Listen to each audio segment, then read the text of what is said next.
कर दिया। Okay. Good morning, friends. Now, first you need to understand what is English. English is nothing but English is a kind of language. If you are learning English, so that's a priority.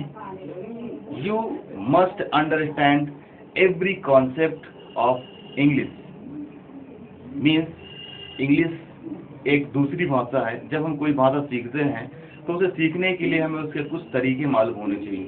जैसे कि अगर हम हिंदी बोलते हैं तो हिंदी बोलने के लिए हमें उसके ग्रामेटिकल जो प्रॉब्लम्स होते हैं वो सही होने चाहिए, करेक्ट होने चाहिए। अगर हमारा ग्रामेटिकल प्रॉब्लम रहेगा, हम कुछ बोलते हैं, हिंदी हो, इंग्लिश हो, संस्कृत हो, मराठी हो, any kind of language, so we will not call a good speaker. Like as first English, जब हम इंग्लिश पढ़ते हैं तो हमें उसके टेंसेज मालूम होने चाहिए। फर्स्ट हमें मालूम होना चाहिए कि इंग्लिश है क्या एक्चुअल में। हम जब अल्फ़ाबेट पढ़ते हैं, अल्फ़ाबेट आप सभी जानते हैं, alphabet means A B C D E so on till Z।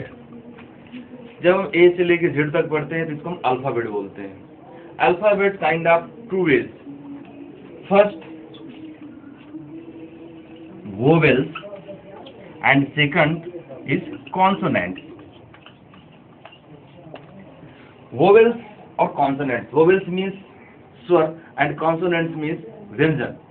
vowels कौन कौन से होते हैं? इनमें से A, E, I, O and U। और जो भी रिमेन होता है, जो भी बचता है, वो बाकी सब क्या हो जाते हैं? हमारे consonants, like as B, C, D etcetera. ये सब क्या होते हैं? ये हमारे कॉन्सोनेंट्स होते हैं। अगर हमें ये कॉन्सेप्ट मालूम है तो हम इंग्लिश को सही ढंग से समझ सकते हैं। सो A, E, I, O, U 5 vowels होते हैं और बाकी जो 21 वर्ड बचते हैं वो हमारे कॉन्सोनेंट्स होते हैं।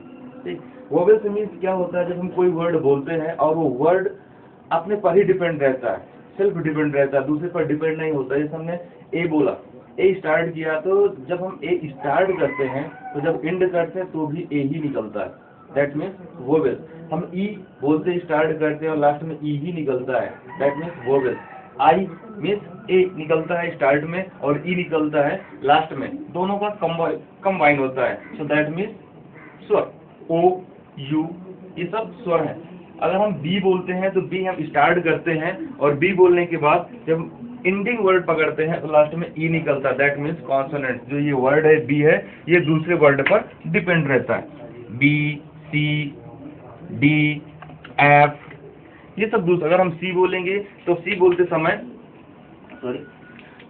समय जब स्टार्ट करते हैं तो सी से स्टार्ट करते हैं, लेकिन लास्ट में हमारा ई निकलता है, इसलिए ये हमारा क्या है? कॉन्सोनेंट्स है।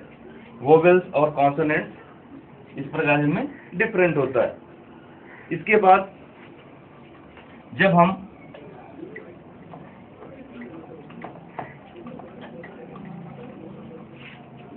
अब हमें मालूम होना चाहिए कि इसका मीन्स क्या होता है। जब हमें हिंदी आएगी तब हमें इंग्लिश आएगी। हिंदी, मराठी, गुजराती, कन्नड़ी, कुछ भी लैंग्वेज हमें आना ही चाहिए, तभी हमें इंग्लिश आ सकती है। अगर हमें कुछ नहीं आता है तो इंग्लिश नहीं आ सकती है, क्योंकि लिखना जरूरी है। Without writing you can't get success. So जैसे आपका आ है तो आ का स्पेलिंग ए होता है, बड़ा का स्पेलिंग डबल ए होता है। इस तरह से सबकी स्पेलिंग अब बचपन में पढ़ चुके हैं। अब सपोज हमें लिखना है कमल का स्पेलिंग लिखना है, सो कमल मीन्स का की स्पेलिंग के और ए, माँ की स्पेलिंग एम और ए, ला की स्पेलिंग एल। एल के बाद ए नहीं डालते क्योंकि ये लास्ट वर्ड है। अगर लास्ट वर्ड के बाद में ए डालेंगे तो क्या हो जाएगा? कमला हो जाएगा। लास्ट वर्ड स्मॉल ही रखते हैं, उसमें ए नहीं डालते हैं। तो इस प्रकार से हम इन सब वर्डों का पहले सपोज क्या करते हैं? सबसे पहले इनकी स्पेलिंग हमको आना चाहिए, किसी नाम की, किसी प्लेस की, किसी थिंग्स की, एवरीथिंग सबकी हमें स्पेलिंग आना चाहिए। ये ग्रामर पर डिपेंड नहीं है, लेकिन ये हमें आना चाहिए। इसके बाद ही हमें सब कुछ आ सकता है। इसके बाद जब हम ग्रामर पढ़ते हैं तो ग्रामर पढ़ने के लिए हमें मालूम होना चाहिए